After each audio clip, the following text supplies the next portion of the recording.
오늘 아침에 우리에게 주신 하나님의 은혜의 말씀은 로마서 3장 1절에서 2절까지의 말씀입니다.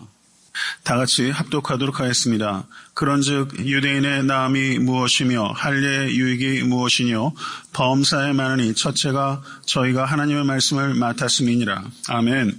하나님의 말씀입니다. 로마서는 그 논리적으로 매우 조밀하게 연결되어 있는 책입니다. 성경을 해석하는데 가장 중요한 것은 문맥인데, 특별히 로마서 같은 서신서를 읽을 때 문맥을 도외시하면 감정적으로는 타치를 받을 수 있을지 모르겠지만 그 말씀의 본의를 따라가는 것은 거의 불가능합니다. 이제 그 로마서 3장에 들어가면서 이제 새로운 논의가 시작되고 있는데, 그래서 다시 한번 여기까지 이야기가 진행되기까지의 문맥에 대해서 말씀을 드려야 될 필요성을 느낍니다. 로마서 1장 1절에서 17절은 로마서의 서론이라고 말씀을 드렸고, 1장 18절에서 1장 32절까지는 이방인이 죄 아래 있다라고 사도 바울이 이방인을 향하여 기소장을 던진 것과 같은 부분이에요.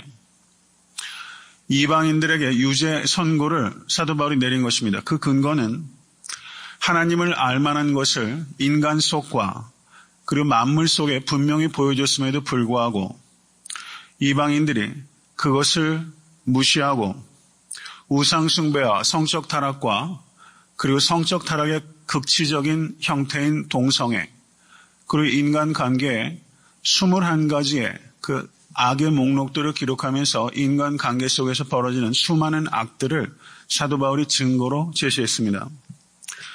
그리고 2장 1절에서 2장 29절까지는 유대인들 역시 이방인들과 차이가 없이 동일하게 죄 아래 있다라고 사도 바울이 담대하게 선언한 것입니다.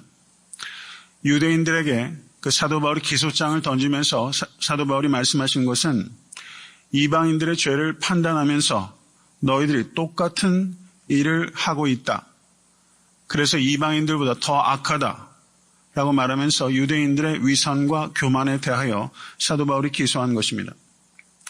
유대인들은 우리는 율법도 가지고 있고 할례도 받았는데 어떻게 우리가 이방인들과 같을 수가 있습니까? 라는 예상되는 질문에 대해서 사도 바울이 율법을 가지고 있고 율법의 지식을 가지고 있다는 것이 구원을 받았다는 뜻은 결코 아니며, 할례를 받았다는 것이 구원받았다는 증거는 결코 아니라고 사도 바울이 말씀하였던 것이 2장 마지막 절까지의 내용입니다.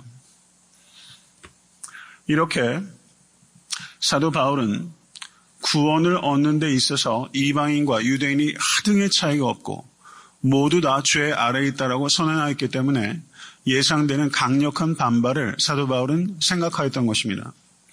그래서 3장 1절에서 8절에 사도 바울께서는 가상의 질문자, 사도 바울이 유대인도 이방인과 동일하게 하나님의 진노 아래 있다라는 가르침에 대해서 격렬하게 반발하는 가상의 유대인 질문자를 생각하는 것입니다. 그래서 그 질문자가 대답하게 하고 사도 바울이 그것에 대해서 답변하고 있는 것입니다. 여기에서 3장 1절을 한번 보시죠. 3장 1절. 다시 한번 읽습니다. 그런즉 유대인의 나음이 무엇이며 할례의 유익이 무엇이뇨.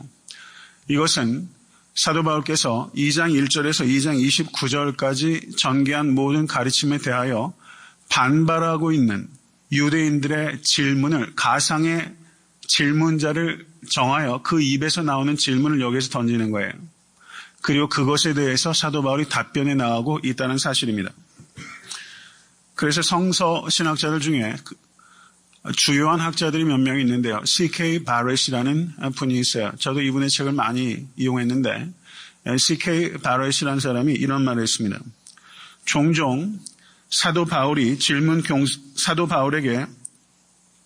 질문 공세를 펼치고 있는 한 사람과 사도 바울이 지금 마주보고 있다라고 상상하면서 로마서를 읽어가면 사도 바울의 논증을 훨씬 이해하기가 쉬울 것입니다. 이렇게 말했어요. 지금 1절의 질문을 던지는 가상의 대적자를 머릿속에 한번 그려보세요.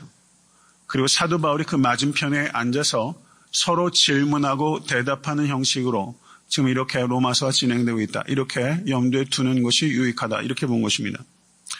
그리고 또 하나 중요한 부분이 있는데 그 WBC라는 주석이 있습니다. 그 주석에 리버럴 스칼라들도 많이 썼고 그 다음에 이벤젤리칼 진영에서도 그 주석을 참여한 사람들이 있어요. WBC 주석이 지금 한국말로도 번역이 되어 있습니다. 번역이 얼마나 잘 되어 있는지는 그건 모르겠어요. 그런데 저도 WBC 주석을 많이 이용하는 편인데요. 어떤 것은 진짜 쓰레기입니다. 하나도 볼 게 없고요. 어떤 부분들은 경우에 따라서는 아주 탁월한 학자들이 참여한 부분이 있는데 그 중에서 그 로마서 주석을 이 제임스 던이라는 학자가 썼어요. 좋은 학자입니다. 그런데 이 제임스 던이 어떤 말을 했냐면 3장 1절에 지금 여기서 질문이 4가지가 나옵니다. 이 질문을 던진 이 대담자는 허수아비가 아닙니다. 라는 말이 있어요. 그 질문을 던진 그 사람은 바로 회심하기 전에 사도 바울 자신입니다. 사도 바울이 그런 태도를 가지고 있었던 당사자입니다. 라고 말했어요. 이건 굉장히 중요한 관찰이라고 봅니다. 성도 여러분, 사도행전 7장을 보시면 누구의 설교가 나오죠? 스데반의 설교가 나오죠. 저는 신약 성경 전체를 한번 보시면요. 특별히 사도행전을 보시면 사도들의 설교들이 굉장히 많이 나오고 있어요. 어떤 경우는 굉장히 길게, 가령 사도행전 2장에는 베드로의 설교가 등장하고 있습니다. 그리고 사도행전 7장에는 스데반의 설교가 기록되고 있어요. 최초의 순교자 스데반의 설교가 사도행전에서 가장 많은 포지션을 차지하고 있어요. 이거 감동적이에요, 저는요. 오히려 다른 사도들의 설교보다 순교자의 설교를 가장 많이 지면을 할애해서 말하고 있는데 그 스데반의 설교가 있습니다. 그래서 스데반이 결국은 그 설교 때문에 그때도 율법과 할례의 문제를 결국은 건드렸기 때문에 스데반이 죽은 겁니다. 그때 그 자리에 그 스데반을 죽일 때 함께 있었던 주모자 중에 한 사람이 누구죠? 사도 바울이에요. 그 스데반이 했던 그 설교를 누가 하고 있습니까? 사도 바울이 하고 있어요. 그때 스데반에게 던졌을 질문이 누가 질문했겠어요? 사도 바울이 이런 질문을 사실 스데반에게 던졌던 거예요. F.B. 마이어라는 학자가 어떤 말을 했냐면 그 사도행전 9장에 사도 바울이 회심하지 않습니까? 다메섹 도상에서 부활의 주님을 만나서 다메섹 도상에서 회심을 했는데 그 이전에 사도 바울에게 강력한 충격을 가한 사람이 있는데 바로 그것이 스데반이다. 스데반의 그 설교와 스데반의 그 마지막에 죽음을 직면했을 때 그 태도가 마치 막대기처럼 사도 바울의 영혼을 휘저었다. 이렇게 표현했어요. F.B. 마이어라는 학자가. 그게 사도 바울한테 충격으로 당한 겁니다. 그 스데반과 같은 사람에게 사도 바울 자신이 이런 질문을 던졌던 거예요. 유대교에 열심히 있었고 가말리엘 문외고 율법에 의르는 흠이 없는 자라고 생각했던 이 사도 바울이 실제 사도 바울이 이 질문을 가지고 있던 사람이에요. 그래서 이 질문을 누구보다 더 잘 핸들할 수 있는 사람이 바로 사도 바울입니다. 자기 자신의 그 질문을 던지고 있었기 때문에. 그래서 사도 바울은 3장 1절에서 8절을 보시면 이 가상의 대적자, 사도 바울 앞에 있는 가상의 대적자가 던지는 4개의 질문을 사도 바울이 던지고 있어요. 그리고 그것에 대해서 대답합니다. 첫 번째 질문은 3장 1절입니다. 다시 한번 보시죠. 그런즉 유대인의 나음이 무엇이며 할례의 유익이 무엇이냐. 이렇게 사도 바울에게 질문을 유대인이 던지는 겁니다. 그리고 3장 3절을 보십시오. 같이 한번 읽겠습니다. 어떤 자들이 믿지 아니하였으면 어찌하리요? 그 믿지 아니함이 하나님의 믿으심을 패하겠느냐? 두 번째 질문입니다. 세 번째 질문은 5절입니다. 다 같이 읽습니다. 그러나 우리 불의가 하나님의 의를 드러나게 하면 무슨 말하리요? 내가 사람의 말하는 대로 말하노니 진노를 내리시는 하나님이 불의하시냐? 그 다음에 7절과 8절 네 번째 질문입니다. 그러나 나의 거짓말로 하나님의 참되심이 더 풍성하여 그의 영광이 되었으면 어찌 나도 죄인처럼 심판을 받으리요? 또는 그러한 선을 이루기 위하여 악을 행하자 하지 않겠느냐? 이렇게 가상의 대적자들이 사도 바울이 던지는 질문들을 사도 바울이 지면에 옮기고 그것을 사도 바울이 대답하는 형식으로 지금 논증을 이어가고 있다는 사실입니다. 사랑하는 성도 여러분, 사도 바울은 복음이 증거가 될 때 예상되는 반론들을 간과하지 않아요. 그것을 못 들은 척하고 넘기지 않습니다. 그것에 대해서 매우 주도 면밀하게 답변을 하고 있어요. 이것을 신학적으로 말하면 아폴로제틱스, 변증학입니다. 변증학. 지금 교회 안팎에서 교회를 위협하는 질문들이 얼마나 많은지 모릅니다. 교회를 공격하는 세력들이 교회 안팎에 가득합니다. 이렇게 교회를 향하여 던져지는 악의적인 질문들에 대하여 신학자들이 교회를 지키는 대답을 줄 수 있어야 되고 목회자 그 일을 감당할 수 있어야 되고 그리고 또 성도님들 자신도 그와 같은 질문들에 대해서 일정 정도 답변할 수 있도록 소양을 가져야 됩니다. 그러면 그렇게 하기 위해서 무엇이 필요한가? 생각하는 신앙이 필요합니다. 생각하는 신앙. 맹신은 불신입니다. 그런데 여태까지 한국 교회가 맹신이 마치 대단한 신앙인 것처럼 잘못 가르쳤어요. 바로 그 부분에 있어서 치명적인 문제가 있는 겁니다. 맹신은 불신의 일종이라는 것을 우리가 깨달아야 돼요. 알고 믿어야 됩니다. 모르고 믿어서는 안 돼요. 알고 행동해야 돼요. 교리가 있어야 됩니다. 교리라는 건 교단의 그런 걸 얘기하는 것이 아니라 성경의 진리를 알아야 그 진리에 입각해서 행동할 수 있는데 우리가 성경의 진리에 대해서 무지하기 때문에 우리의 에틱스가 이게 세상의 에틱스인지 기독교적 에틱스인지 구분이 되질 않아요. 겉으로 드러나는 행동 자체는 비슷하게 보일지 몰라도 그 근거가 되는 성경적인 지식이 우리에게 없으면 안 되는 겁니다. 생각하는 신앙을 발전시키실 수 있는 여러분과 제가 될 수 간절히 축원합니다. 그래서 성경에 대해서 말하면 어렵다고 말하지 마셔야 돼요. 어렵다고 말해서는 안 됩니다. 여태까지 우리가 생각하는 신앙을 갖지 않았어요. 저는 말씀을 필요 이상으로 현학적으로 말한다든가 어떤 설교 말씀을 정확하게 말하기 위해서 함축적으로 말하기 위해서 경우에 따라서 한자어도 쓰고 그리고 군더더기를 빼다 보니까 내용 자체가 함축적이어서 어려운 측면이 있지만 저는 성경에 없는 이야기를 더하면서 그것이 현학적으로 만들려는 눈꽃만치도 없어요. 그런 능력도 없습니다. 저는 성경을 성경대로 말해야 될 책임이 있고 또 성도님들께서는 성경을 성경대로 말해질 때 그것을 듣고 깨닫고 생각해야 될 의무가 성도님들께 있습니다. 아멘. 제가 성경 말씀을 말씀대로 증거하지 못하면 그 책임은 온전히 저에게 있는데 제가 성경 말씀을 말씀대로 증거하는데 성도님들께서 그 말씀을 받아들이지 않는다면 그때는 성도님들께서 그 책임을 쌓는 거예요. 말씀이 바르게 선포될 때 두려움을 가지실 수 있게 돼 주님을 간절히 축원합니다. 사도 바울이 로마서 8장 18절에 생각컨대 현재의 고난은 장차 우리에게 나타날 영광과 좋게 비교할 수 없도다. 생각컨대 라고 말했습니다. 생각컨대. 사도 바울의 신앙은요, 생각하는 신앙입니다.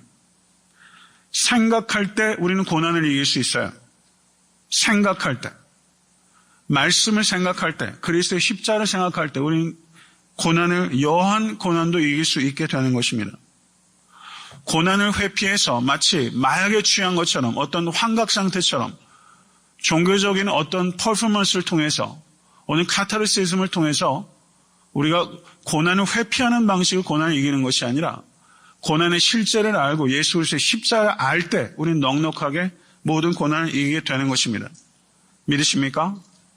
우리가 고난을 뚫고 할 때는 고난을 먼저 직시하는 데서부터 필요해요. 그리고 그것에 대한 대답을 예수 그리스도의 십자가에서 찾으실 수 있게 간절히 축원합니다. 제가 많이 강조해요. 로기조마이라는 말이 생각한다라는 뜻입니다. 이 로기조마이. 그런데 이 단어 어디에서 오냐면요. 로고스라는 단어에서 오는 거예요. 로고스. 예수님께서 말씀이십니다. 믿으십니까? 말씀을 생각하고 예수님을 생각하는 거예요. 그 다음에 spiritual이라는 말이 로기코스라는 말입니다. spiritual. 영적이라는 말이 로기코스라는 말이에요. 근데 영적이라는 말은 그러므로 로고스란 말과 연관이 있는 거죠. 그렇죠. 로고스, 로기코스, 로기조마. 그런데 스피리추얼 하면은 한국 교회가 이상하게 스피리추얼 하면 irrational 한 걸로 생각해요. 비이성적인 것으로. 절대 그렇지 않습니다. 스피리추얼하다는 것은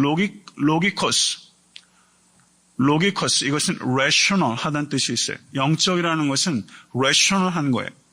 이성적이고 합리적인 측면이 반드시 있어요.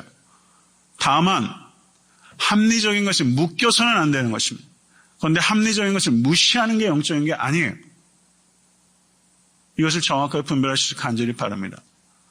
뭐가 영적인 것입니까 도대체? 이 영적인 것에 대한 정의가 한국교회가 너무 이 부분에 있어서 잘못된 이해를 사실 가지고 있어요. 이 부분을 위해 생각해야 됩니다. 3장 1절로 가겠습니다. 그런즉 유대인의 나음이 무엇이며 할례의 유익이 무엇이뇨? 3장 2절 보십시오. 범사에 많으니 첫째는 저희가 하나님의 말씀을 맡았음이니라. 유대인의 나음이 범사에 많대요. 유대인에게 특권이 있어요. 첫째는 유대인에게요. 둘째는 헬라인에게로다. 분명히 유대인에게 특권이 있어요. 사도 바울은 그 특권을 무시하는 게 아니에요. 특권이 있다는 거예요. 범사에 많다. 그리고 첫째는 하는 거 보니까 유대인들의 특권이 첫째도 있고 둘째도 있고 셋째도 있다라고 말하는 것이죠. 그렇기 때문에 첫째는이라고 말하는 것입니다. 사도 바울께서 로마서 9장 4절에서 5절에 이렇게 말씀합니다. 로마서 9장 4절에서 5절 한번 보십시오.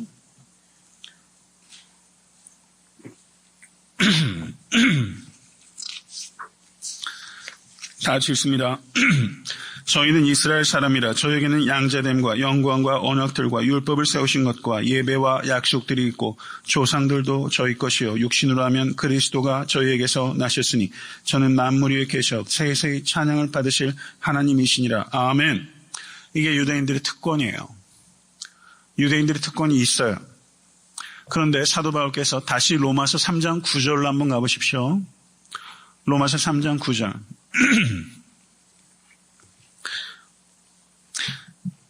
같이 한번 읽겠습니다. 그러면 어떠하뇨? 우리는 나으뇨? 결코 아니라. 유대인이나 헬라인이나 다 죄 아래 있다고 우리가 이미 선언하였느니라. 여기에서 3장 1절에 그런즉 유대인의 나음이 무엇이며 할례의 유익이 무엇이냐. 유대인의 나은 게 범사에 많다. 유대인이 나은 게 많다라고 그랬어요. 그런데 3장 9절에 우리는 나으뇨? 결코 아니라. 나은 게 또 없대요. 그렇죠. 모순이잖아요.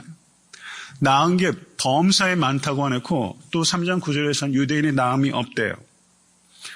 사도 바울이 유대인에게 나음이 많다라고 말했을 때는 특권적인 책임이 많다라는 뜻입니다. 책임이 많다라는 뜻이에요. 구원 자체에 있어서는 유대인이나 이방이나 똑같아요. 모두 죄 아래에 있어요. 그리스도가 없으면 구원 못 받습니다. 이게 사도 바울의 얘기예요. 특권적인 책임이 있다고 말하는 거예요. 그런데 유대인들이 율법을 가지고 있기 때문에 할례를 받았기 때문에 우리는 모두 구원받습니다. 라고 유대인들이 생각했던 거예요. 아니라는 거예요. 이 이야기하다가 사도 바울이 유대인에게 죽는 겁니다. 제가 누누이 말씀드리지만 유대인의 특권은 책임입니다. 유대인의 특권은 책임이에요. 유대인의 특권은 안전이 아닙니다. 이것을 사도 바울이 로마서 9장에서 11장에 매우 깊이 있게 다루게 되는데요. 이것을 한 신학자가 이런 말을 했어요. 조심스러운 균형이란 말을 했습니다. 조심스러운 균형. 아름다운 말입니다. 조심스러운 균형. 유대인들에게 사도 바울이 지금 얘기하고 있는 것은 특권이 있습니다. 그러나 한계가 있습니다. 라고 말하는 거예요. 특권적인 책임이 있습니다. 그러나 그것이 특권적인 안전을 의미하는 것은 아닙니다. 이렇게 사도 바울이 말하면서 조심스러운 균형을 가지고 지금 정확하게 표현하고 있다는 것을 우리가 봐야 됩니다. 그런데 사도 바울께서 유대인들의 나음이 무엇이냐 했을 때 첫째는 하나님의 말씀을 맡았음이니라. 여기서 하나님의 말씀은 구약 성경을 얘기하는 거예요. 유대인들은요, 홍해도 갈라졌죠. 만나도 먹었죠. 요단강도 건넜죠. 여리고성도 무너졌죠. 얼마나 익사이팅한 일들을 많이 경험했어요. 특권이죠. 그런 경험 아무나 해요. 근데 사도 바울이 지금 그 얘기를 여기 합니까 안 합니까? 안 해요. 뭐를 제일 먼저 얘기해요? 하나님의 말씀을 맡았음이니라. 그런데 여기서 하나님의 말씀 맡았음이니라 했을 때 우리 번역은 능동태로 되어 있지만 실제 성경 원어는 수동태로 되어 있습니다. 그래서 영어 번역을 보시면 3장 2절에 보시면 They have been entrusted with the very words of God. They have been entrusted.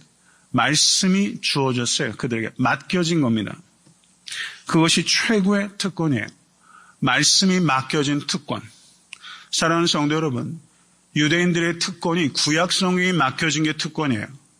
그러면 그리스도인들에게 최고의 특권은 무엇입니까? 구약 성경과 신약 성경이 맡겨진 특권이에요. 우리의 특권은 유대인들의 특권과 비할 바가 아닙니다. 믿으십니까? 구약 성경과 신약 성경이 우리에게 맡겨졌어요. 이것이 우리의 최고의 특권이에요. 그렇다면 인간에게 최고의 고통은 무엇입니까? 하나님의 말씀을 듣지 못하는 게 최고의 고통이에요. 믿으십니까? 그게 최고의 고통이에요. 최고의 불행이에요. 하나님의 말씀이 들리지 않는 거예요. 아모스서를 보시면 아모스서 8장 11절에 주 여호와께서 가라사대 보라 날이 이를지라 내가 기근을 땅에 보내리니 양식이 없어 주림이 아니며 물이 없어 가람이 아니요 여호와의 말씀을 듣지 못한 기갈이라. 믿으십니까? 먹을 떡이 없는 기근은 무서운 거죠. 배 고파본 사람만이 그 아픔을 알잖아요. 먹을 떡이 없는 고통, 극심한 겁니다.